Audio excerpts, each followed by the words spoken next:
देख रहे हैं Alkhidmat news channel HD Pakistan. उकाड़ा से नुमाइंदा खसूसी ने रिपोर्ट की है। तकरीब तकसीम माल मसरूका DPO ऑफिस के कम्युनिटी लाइफ जोन हॉल में तकरीब तकसीम माल मसरूका का इनेकाद हुआ।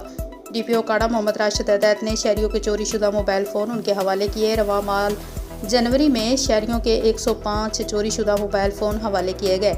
बरामद शुदा मोबाइल फ़ोन की कुल मालियत 25 लाख रुपए से ज़ायद है। तमाम मोबाइल गैजेट मॉनिटरिंग के जरिए ट्रैक एंड ट्रेस हुए। DPO राशिद हदैत शहरियों के जानो माल और इज्जत के तहफ़्फ़ुज़ पर कोई समझौता नहीं किया जाएगा। शहरियों ने पुलिस के इस सिस्टम को सराहा और मोबाइल फ़ोन वापस मिलने पर इज़हार मुसर्रत किया।